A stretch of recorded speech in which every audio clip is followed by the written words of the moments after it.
In the summer of 2011, a small Swedish exploration team set out across the Baltic Sea with a very ordinary goal. They were not chasing legends or lost cities. They were looking for shipwrecks. The group, known as Ocean X, specialized in locating sunken vessels using side-scan sonar, the same kind of equipment used by commercial salvagers and underwater archaeologists. The waters between Sweden and Finland are crowded with wrecks from centuries of trade and war. And for experienced operators, the job is usually routine. That changed in June of that year, when their sonar screen showed something no one on the boat expected to see. As the sonar sweep moved across the sea floor, nearly 300 feet below the surface, a large shape appeared. It was circular, wide, cleanly outlined, roughly 200 feet across. Instead of the broken lines and shadows typical of a shipwreck, the object appeared solid, with smooth edges and a raised rim. Extending away from it was a long, straight feature that looked, at least on the sonar image, like a track or path. The team stopped the scan and ran it again. The shape stayed. At first, there was confusion more than excitement. Sonar images can be misleading, especially in cold, murky water like the Baltic Sea. Shadows, rock formations, and sonar interference can create strange shapes that disappear on closer inspection. But this one held its form across multiple passes. It sat alone on the seabed, far from known wreck sites, in a region shaped heavily by ancient glaciers. Ocean X marked the coordinates and continued their survey. But the image stuck with them. When they returned to shore and reviewed the data, the object stood out even more clearly. The circular form had what looked like right angles and ridges, details that felt unusual for a natural rock formation, at least at first glance. Within weeks, the team announced the find publicly. They did not claim it was artificial. They did not name it a spacecraft or a ruin. They simply described what they had seen, a large, unexplained structure detected by sonar, resting on the seafloor of the Baltic Sea. The media response was immediate and intense. Headlines around the world picked up the story, often adding their own interpretations. Some articles referred to it as a UFO-shaped object. Others hinted at ancient structures, sunken technology, or unknown constructions beneath the sea. Images of the sonar scan spread quickly online, detached from the cautious language used by the divers themselves. This sudden attention transformed a technical sonar anomaly into a global deep-sea mystery. To understand why the Baltic Sea anomaly became so debated, it helps to understand where it was found. The Baltic Sea is not a typical ocean basin. It is relatively shallow, cold, and geologically young. Large parts of its seafloor were shaped during the last ice age, when massive glaciers scraped, cracked, and compressed the land beneath them. When the ice retreated, it left behind a chaotic mix of rock, sediment, and glacial debris. Visibility underwater is poor. Fine sediment hangs in the water, stirred easily by currents or movement. Even modern underwater archaeology in the Baltic relies heavily on sonar and remote imaging because direct visual exploration is so limited. Still, sonar is a trusted tool. It has mapped thousands of shipwrecks, reefs, and underwater structures with reliable accuracy. And the anomaly did not resemble a known wreck. The shape was too symmetrical. The edges appeared too defined, and the surrounding seafloor looked unusually flat, as if something heavy had settled into it long ago. After months of speculation, Ocean X returned to the site with remotely operated equipment and diving plans. Reaching a depth of nearly 300 feet meant long preparation times and limited bottom exposure. These were not casual dives. Every minute on the seafloor mattered. When the team finally descended, they encountered the first major limitation of the mystery: visibility. At that depth, with the fine sediment stirred up by even small movements, the divers could see only a few feet ahead. Lights reflected back from suspended particles, turning the water into a gray haze. What they could see, though, raised more questions. The surface of the object appeared rocky, not metallic. Parts of it were smooth, while others were rough and uneven. Some areas had straight edges that looked fractured rather than carved. The divers reported what felt like steps or raised sections, but without clear lines of sight, it was difficult to confirm shapes with confidence. They collected small samples from the surface and recorded video footage, though much of it was blurred by poor conditions. No tools, inscriptions, or artifacts were visible. There were no signs of wood, metal fittings, or human-made materials. What they brought back to the surface became the next focus of debate. Geologists who examined the samples pointed to basalt and other common rock types formed by volcanic or glacial processes. Some suggested the anomaly could be a glacial deposit known as a roche moutonné, a rock formation shaped by moving ice that can develop smooth slopes and abrupt edges. Others proposed it might be a moraine or fractured bedrock altered by freeze-thaw cycles over thousands of years. These explanations fit well with what is known about the region's geological history. During the last ice age, glaciers moved across Scandinavia with immense force, grinding and reshaping the land beneath them. When they melted, they left behind strange formations that, when seen through sonar, can appear artificial. But not everyone was convinced. Some researchers pointed out that while glacial formations can be smooth or rounded, the anomaly's overall circular shape was unusual. Others questioned the straight, linear feature extending from the object, which did not match typical glacial patterns. The debate remained grounded in geology, but uncertainty persisted. This tension between explanation and doubt is what kept the Baltic Sea anomaly alive in public discussion. Unlike many underwater discoveries that are quickly classified and cataloged, this one sat in a gray zone. It was not clearly artificial, but it also resisted easy classification. No further large-scale excavations were approved, partly due to cost and partly due to environmental regulations in the Baltic Sea. Without extended dives, high-resolution scans, or controlled excavations, the anomaly remained exactly what it was when first discovered. An unexplained structure seen through limited tools in difficult conditions. As years passed, public interest faded, but the questions did not fully disappear. In documentaries and articles about unexplained ruins and ancient ocean discoveries, the Baltic Sea anomaly continues to appear as a case study in how technology, geology, and imagination intersect. It is not a story of a lost underwater city or a confirmed submerged civilization. It is something quieter and more realistic. A reminder that even with modern equipment, parts of the seafloor remain poorly understood. By the end of the first expeditions, Ocean X had not solved the mystery they accidentally uncovered. What they had done was document a strange feature on the seabed, gather physical samples, and invite experts to weigh in. The result was not an answer, but a conversation that continues. In the next part, the focus shifts from discovery to debate, examining how scientific explanations formed, why disagreement remains, and what the Baltic Sea anomaly reveals about the limits of underwater archaeology and deep-sea research. In 1986, near the southern edge of Japan, a local diver was exploring the waters off Yonaguni Island when he came across something unexpected. Beneath the surface, resting quietly on the seafloor, were large stone formations unlike anything he had seen before. These were not scattered rocks or coral-covered ridges. They appeared massive, solid, and sharply defined. Flat surfaces, straight edges, and what looked like steps and terraces stretched across the underwater landscape. This discovery would later become known as the Yonaguni Monument, one of the most debated underwater archaeology sites in the world. Yonaguni Island lies close to Taiwan, where strong currents and shifting tectonic plates shape the seafloor. The waters there are clear compared to many other coastal areas, making diving possible, though still challenging. After the initial discovery, more divers began visiting the site. As they explored, they noticed how large the formation was. Some estimates suggested it was several hundred feet long. The structure looked layered, with platforms stacked at different heights. Sharp corners and right angles stood out, giving the impression of something planned rather than random. Photos and videos taken by divers quickly spread beyond the local diving community. Researchers, geologists, and documentary crews began to take interest.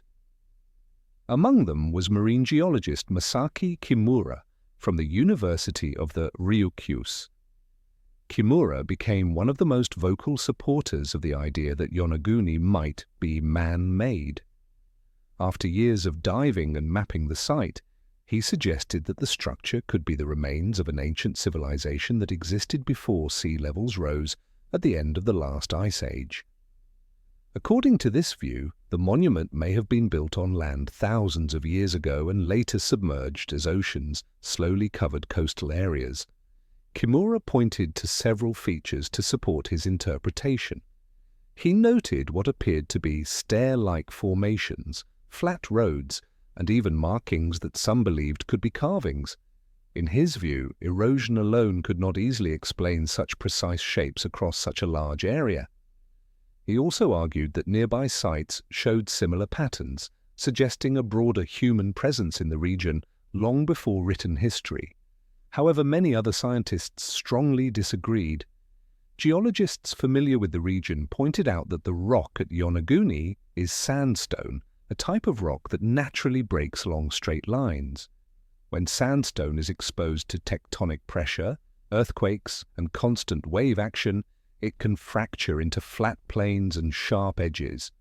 Over time, erosion can exaggerate these shapes, creating formations that look artificial, even though they are not.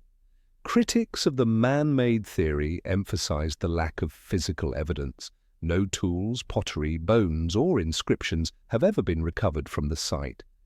In underwater archaeology, even heavily eroded ruins usually leave behind some trace of human activity. At Yonaguni, despite decades of dives, nothing conclusively human-made has been found. For many researchers, this absence is a key reason to classify the monument as a natural formation. The debate has continued largely because both sides rely on visual interpretation. Divers describe what they see, and images capture dramatic angles and clean lines. But underwater photography can be misleading. Light, shadow, and perspective can make natural features appear more structured than they are. Without excavation, which is difficult and risky underwater, it is hard to test either theory fully. Mapping efforts have improved understanding of the site's layout.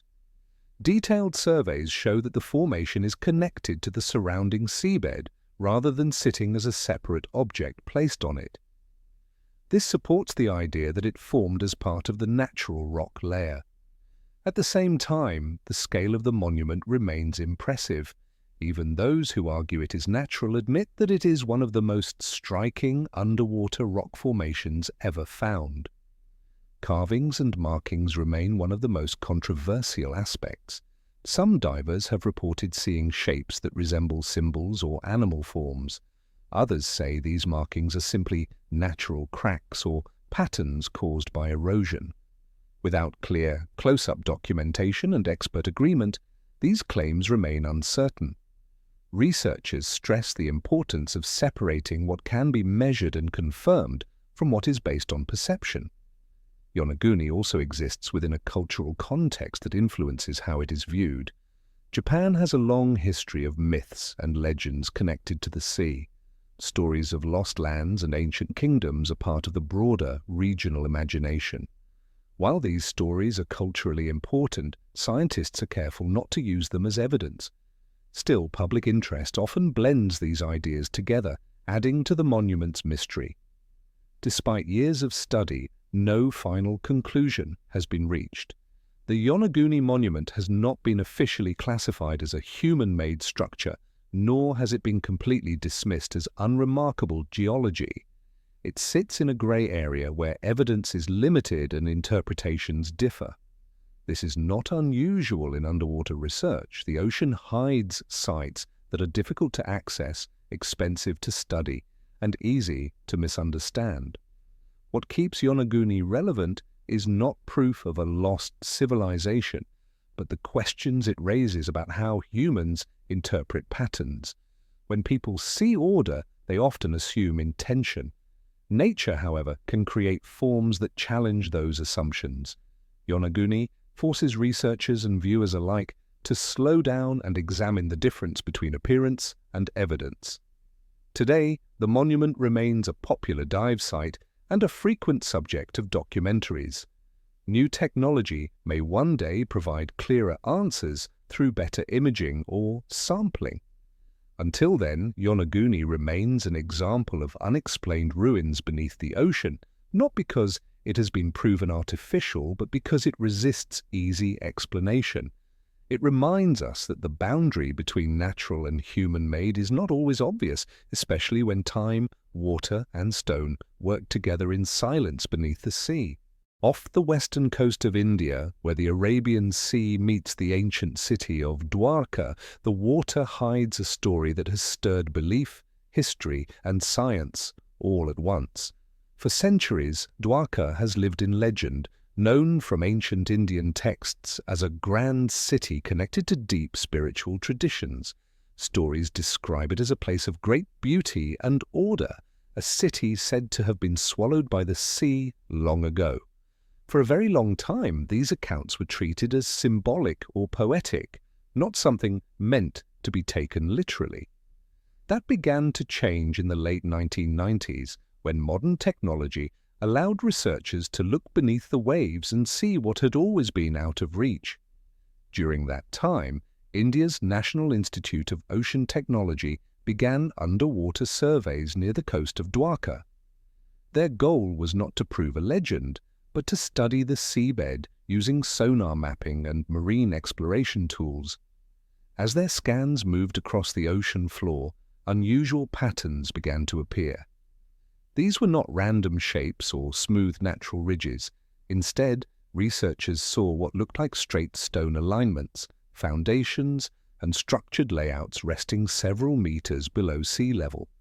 The images suggested walls, platforms, and geometric forms that did not easily fit the look of untouched natural formations. As the surveys continued, divers and underwater teams were sent to investigate more closely. What they found increased interest even further. Beneath the water, stone blocks appeared arranged in ways that resembled human construction. Some structures looked like the remains of walls, while others seemed to form rectangular and linear patterns. These discoveries raised a powerful question. Could this be evidence of an ancient coastal settlement that once stood where the sea now lies?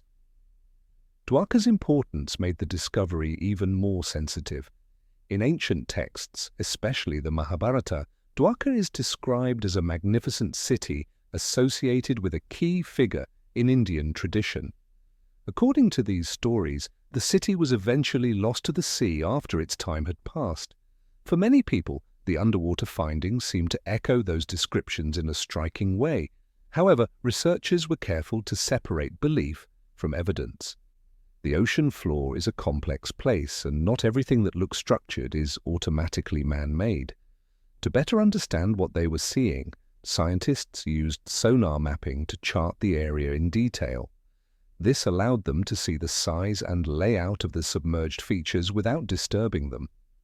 Along with mapping, teams recovered small samples and materials from the site. Some of these materials were later tested using radiocarbon dating. The results showed that certain recovered items were thousands of years old.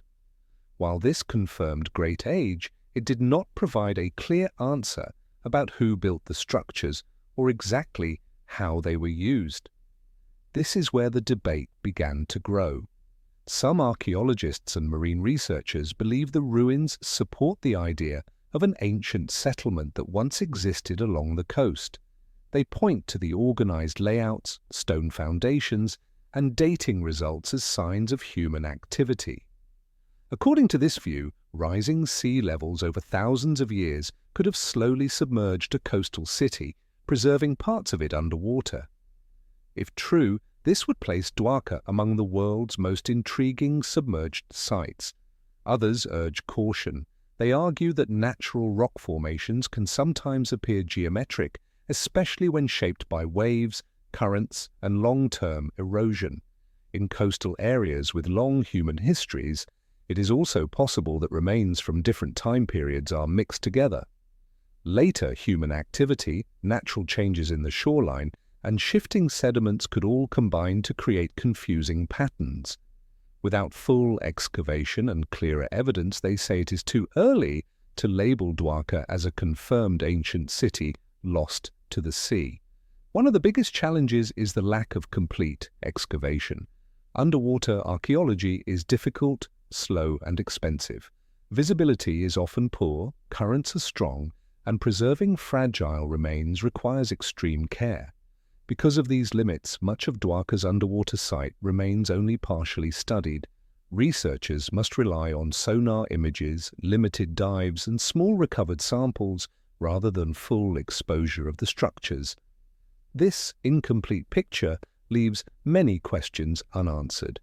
How old are the structures as a whole, not just individual materials? Were they part of a large, organized city or smaller coastal constructions? Are the stone alignments truly human-made, or are they natural formations shaped in ways that resemble design? Each question leads to another, and clear answers remain just out of reach. What makes Dwarka especially powerful is how it sits between history and story. Unlike many underwater sites that have no written past, Dwarka exists both in physical remains and ancient texts. This overlap makes it emotionally meaningful for many people, while also placing extra responsibility on researchers to remain objective. Science must move carefully, testing evidence step by step, without letting belief fill in the gaps where proof is missing. Today, Dwarka is best described as a submerged civilization mystery rather than a confirmed ancient city. The evidence is compelling enough to keep interest alive, but not strong enough to settle the debate. New technology, better underwater tools, and future research may one day bring clearer answers. Until then, the ruins remain quietly beneath the waves, holding their shape, their silence, and their secrets. Standing at the shoreline, it is hard not to imagine what once may have been there. A coast that looked different, a sea level that was lower, and human lives shaped by land that is now hidden. Whether Dwarka proves to be a legendary city made real or a complex mix of nature and history, it reminds us of how much of the past still lies unseen. Beneath calm waters, time waits patiently, preserving stories that humanity has only just begun to rediscover. In the early years of the 20th century, a group of sponge divers set out into the waters near the small Greek island of Antikythera, expecting nothing more than a routine dive. What they found instead would quietly change how the world understands ancient technology. Resting on the seabed was a Roman-era shipwreck, scattered with statues, pottery, and everyday cargo from a long-forgotten journey. At first, the discovery seemed important, mainly for its art and historical value. But hidden among the wreckage were small, heavily corroded bronze fragments that did not look like anything familiar. When these fragments were brought to the surface in 1901, they were largely overlooked. Covered in corrosion and broken into pieces, they appeared unimpressive compared to marble statues and other visible treasures. It took time for researchers to realize that these fragments were not random scraps of metal. As they were cleaned and studied more closely, faint shapes of gear teeth began to appear. This was the first hint that the object was something far more complex than anyone had expected. Over the following years, scientists slowly began to understand that the fragments were part of a single mechanical device. This device would later be named the Antikythera mechanism, after the island near where it was found. As technology improved, so did the ability to study the object without damaging it. X-rays and later 3D scans revealed an intricate system of interlocking bronze gears carefully arranged inside what was once a wooden case. The level of precision was shocking, nothing like it was believed to exist from the ancient world. As researchers studied the gears, they realized that the mechanism was designed to track and predict astronomical events. The movement of the gears matched known cycles of the sun, moon, and planets. It could predict eclipses and chart planetary motion with remarkable accuracy. The device was dated to around 100 BCE, placing it more than 2,000 years in the past. This made it the most advanced piece of ancient technology ever discovered underwater, and one of the most advanced machines known from antiquity. What made the Antikythera mechanism so surprising was not just its complexity, but the gap it revealed in historical understanding. Before its discovery, similar mechanical technology was not thought to appear until more than 1,000 years later. The mechanism showed that ancient engineers possessed knowledge of mathematics, astronomy, and mechanical design far beyond what had been assumed. It suggested that advanced scientific thinking was already well developed in parts of the ancient world. Decades of careful study followed. Researchers used X-rays to see through the corrosion and map the internal gear system. Later, advanced imaging techniques allowed scientists to create detailed 3D models of how the device once worked. These studies helped identify inscriptions on the mechanism, which appeared to describe its functions. From this evidence, scientists concluded that it was likely used as an astronomical calculator, helping its user understand celestial cycles and predict future events in the sky. Even with all this progress, many questions remain unanswered. One of the biggest mysteries is who built the Antikythera mechanism. No name is attached to it, and no workshop or city has been definitively linked to its creation. It may have been built by a skilled individual or a small group of engineers whose knowledge was passed down through specialized training. Another mystery is how widespread this technology was. Was this device a one-of-a-kind masterpiece, or were there once many similar machines that simply did not survive? The lack of similar discoveries adds to the mystery. Despite centuries of archaeological work, no other devices matching the Antikythera mechanism have been found. This raises questions about why such advanced technology seems to disappear from the historical record. It is possible that similar devices existed but were made of materials that did not survive time. It is also possible that this level of mechanical knowledge was rare and closely guarded. The shipwreck itself offers only limited clues. The cargo suggests a Roman-era vessel transporting valuable items, possibly looted or traded from Greek regions. How the mechanism came to be on board remains uncertain.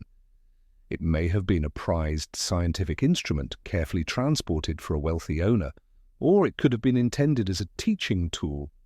Without written records, these possibilities remain open. What is clear is the impact the discovery had on modern understanding of ancient engineering. The Antikythera mechanism forced historians and scientists to rethink assumptions about technological progress. It showed that innovation does not always follow a simple, steady path forward. Knowledge can appear, be lost, and later be rediscovered. The ancient world, once thought to be mechanically simple, revealed itself to be far more sophisticated. Today, the Antikythera mechanism is recognized as one of history's most important underwater finds. It stands as a reminder that the sea holds not only ships and cargo, but lost chapters of human achievement. Each gear, each fragment, tells a story of careful thought and skilled hands from a distant past. Even now, researchers continue to study it, hoping to unlock more of its secrets. The mechanism remains both understood and mysterious at the same time. Scientists know what it was designed to do, yet still wonder how such knowledge came to exist so early. They can map its gears, but cannot fully trace the tradition that produced it. In this way, the Antikythera mechanism sits at the edge of certainty and wonder. As it rests in museums rather than on the seabed, it continues to challenge modern minds. It reminds us that human curiosity about the universe is ancient, and that long before modern machines, people were already finding ways to measure the sky. Beneath layers of corrosion and time, the Antikythera mechanism carries a quiet message from the past, showing that history still has the power to surprise us, and that some of humanity's greatest achievements may still be waiting to be rediscovered. In the late 1960s, the clear, shallow waters near Bimini Island in the Bahamas became the center of an unexpected and long-lasting mystery.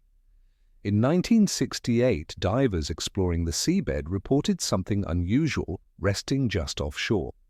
Beneath only a few meters of water lay a line of large, flat limestone blocks arranged in a pattern that looked strikingly deliberate. The stones appeared to form a straight path, almost like a paved road or the remains of an ancient wall. This discovery would soon become known as the Bimini Road. At first glance, the formation stood out from the surrounding seabed. The blocks were roughly rectangular and similar in size, laid end to end in a way that felt orderly rather than random. For many observers, this visual impression alone was enough to spark bold ideas.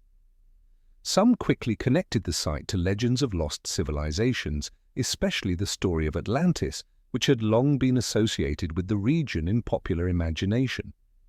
The idea that the Bimini Road could be a remnant of a vanished advanced culture captured public attention and spread rapidly through books, documentaries, and television programs. As interest grew, researchers and divers began to examine the site more closely. Early dives focused on mapping the formation and measuring the stones. The alignment seemed consistent over a considerable distance, reinforcing the impression that this was not just a scattered pile of rocks. Photographs and videos taken underwater circulated widely, further fueling debate. To many non-specialists, the structure looked artificial, as if carefully placed by human hands. However, as scientists became involved, a different explanation began to take shape. Geologists studying the Bimini Road pointed out that limestone is common in the Bahamas and that it often fractures in predictable ways. They identified the stones as beach rock, a natural type of limestone that forms along coastlines when sand and shell fragments are cemented together by minerals. Over time, beach rock can crack along straight lines, creating large, flat slabs that may appear shaped or arranged. According to this explanation, the Bimini Road was once part of an ancient shoreline. Natural fractures created the block-like shapes, and gradual changes in sea level caused the formation to sink underwater. This process could explain both the alignment and the uniform appearance of the stones without requiring human involvement. Samples taken from the site were analyzed, and dating attempts supported the idea that the rocks formed naturally rather than being cut or placed by people. Despite these findings, the debate did not end. Supporters of the lost civilization theory pointed to the straight edges and right-angle joins between some blocks, arguing that nature rarely produces such precise shapes. They also noted that the formation's linear layout looked purposeful. For them, the lack of a fully convincing natural explanation left room for alternative ideas. The visual power of the site continued to play a major role in shaping opinions. Scientists responded by emphasizing that natural processes can sometimes create formations that appear artificial, especially when viewed without broader geological context. Similar formations have been found in other parts of the world, formed by the same beach rock processes. In these cases, the stones also break into regular shapes and alignments due to stress patterns and erosion.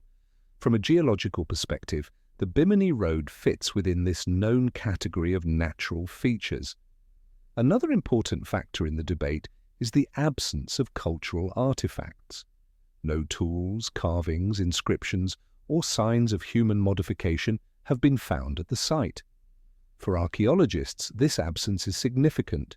If the Bimini Road were part of a human-built structure, it would likely be associated with other evidence of habitation or construction. So far, none has been discovered, despite decades of interest and repeated dives. Still, the mystery persists because the formation challenges intuition. Human perception is highly sensitive to patterns, and the Bimini Road strongly resembles something familiar. This visual similarity makes it difficult for many people to accept a purely natural explanation, even when scientific evidence supports it.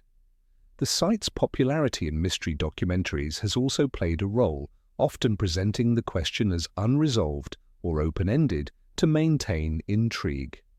Over the years, the Bimini Road has become a symbol of how easily natural features can blur the line between geology and archaeology in the public mind. It shows how powerful first impressions can be, especially when combined with ancient legends and underwater exploration. The clear waters of the Bahamas allow the stones to be seen easily, making the formation especially striking and accessible compared to deeper, darker underwater sites. Researchers continue to study the area, not because the scientific explanation is weak, but because the site offers a valuable opportunity to understand how coastal geology works over long periods of time. Changes in sea level, erosion, and rock formation processes all come together at Bimini. These same forces have shaped coastlines around the world, often leaving behind features that look mysterious at first glance. Today, the Bimini Road remains firmly in the category of unresolved underwater mysteries, not because science lacks answers, but because public debate continues. For some, it stands as a reminder that there may still be chapters of human history hidden beneath the sea. For others, it is a lesson in how nature can create structures that challenge expectations and inspire imagination.